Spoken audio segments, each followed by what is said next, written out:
పరలోకమందున కన్న తండ్రి, నిఘనమైన అతిశిష్టమైన నామానికి వందనాలు తండ్రి. అయ్యా తండ్రి, ఇదిగో తన ప్రభువా, నీ మాటలు మాట్లాడడానికి నిలబడిన నన్ను నైనా తండ్రి, నీ ఆత్మతోనూ నీ జ్ఞానంతోనూ బుద్ధితోనూ వివేకంతో నింపి మీరే నా ద్వారా ఉండి మాట్లాడమని కోరుకుంటూ, వింటున్న ప్రతి వారికి మీ యొక్క వినగలిగే మనసునిచ్చి, చెవులనిచ్చి నడిపించమని కోరుతూ, వారు గ్రహించడానికి కూడా జ్ఞానం ఇచ్చి నడిపించమని కోరుతూ, క్రీస్తు నామమున అడిగి వేడుకుంటున్నాము పరలోకపు కన్న తండ్రి. ఆమేన్. ప్రియులారా, దేవుడు ఈ యొక్క క్రిస్మస్ సీజన్లో మనం మాట్లాడుకోబోతున్నది ఏంటంటే, లూకా సువార్త 2వ అధ్యాయం 14వ వచనం. లూకా సువార్త 2వ అధ్యాయం 14వ వచనం. ఇందులో ఒక మాట ఉంది, సర్వోన్నతమైన స్థలములలో దేవునికి మహిమయు, ఆయనకిష్టులైన మనుషులకు భూమి మీద సమాధానమును కలుగునుగాక అని దేవునికి స్తోత్రము చేయుచుండెను. ప్రియులారా, ఇక్కడ సర్వోన్నతమైన స్థలములలో దేవునికి మహిమయు, ఆయనకిష్టులైన మనుషులకు భూమి మీద సమాధానం. ఇక్కడ ఆయనకిష్టులైన మనుషులకట భూమి మీద సమాధానం దొరుకుతుందట. ప్రియమైన దేవుని పిల్లారా, మనకు సమాధానం లేదు, శాంతి లేదు అనుకుంటున్నాము, కానీ అసలు మనం ఆయనకిష్టులుగా ఉన్నామో లేదో ఒక్కసారి మనకు మనం ఆలోచించుకోవాలి. ప్రియులారా, భూమి మీద ఆయనకిష్టులైన వారికట సమాధానమట. ఆయనకిష్టులైన వారికి సమాధానం అంటే మనం ఆయనకిష్టులుగా ఉన్నామో లేదో మనం పరిశీలన చేసుకోవాలి. ప్రియులారా, మనం పరిశీలన చేసుకుంటే మనం అసలు ఆయనకిష్టులుగా ఉన్నామా లేకుంటే మనకు నచ్చినట్టుగా మనం ఉన్నామో తేలుతుంది. ప్రియమైన దేవుని పిల్లారా, ఒకసారి ఆలోచించుకో.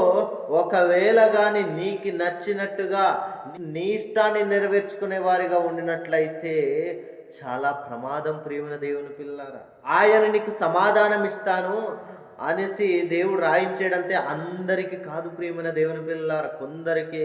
అది ఎవరికి? ఆయనకిష్టులైన వారికి మాత్రమే సమాధానాన్ని ఇస్తానని దేవుడు చెప్తా ఉన్నాడు. కనుక మనమందరం సమాధానం కలిగి ఉండాలంటే ఆయనకి మొదట ఇష్టలుగా ఉండాలి. లేదు, మనం ఆయనకి ఇష్టలుగా ఉండకపోతే ఏం జరుగుతుంది అని ఆలోచిస్తే, 1 కొరింథీయులకు రాసిన పత్రిక 10వ అధ్యాయము 5వ వచనం, అయితే వారు ఎక్కువ మంది దేవునికి ఇష్టలుగా ఉండకపోయిరి గనుక అరణ్యంలో సంహరింపబడిరి. అంటే ఇక్కడ అర్థం ఏంటంటే, దేవునికి ఇష్టలుగా ఉండకపోవడం వల్ల అరణ్యంలో సంహరింపబడిరి, అంటే చంపబడ్డారు. ప్రియమైన దేవుని పిల్ల, అందరు చనిపోయారు, కనబడకపోయారు ఇంకా. కనుక ప్రియమైన దేవుని పిల్లారా, మనం ఆయనకి ఇష్టలుగా లేకపోతే చాలా ప్రమాదం. ప్రియమైన దేవుని పిల్లారా, మనం దేవుడి దగ్గరకు వచ్చామంటే మనకు నచ్చినట్టు ఉండడానికి వీలవ్వదు. ప్రియమైన దేవుని పిల్లారా, మనం దేవుడి దగ్గరకు వచ్చామంటే దేవునికి ఇష్టలుగా మాత్రమే ఉండాలి. మనకిష్టలుగా మనం బతకడానికి దేవుడి దగ్గర రాలేదు. మనకు నచ్చినట్టుగా ఉంటే పరలోకం ఇచ్చేస్తానని దేవుడు చెప్పలేదు.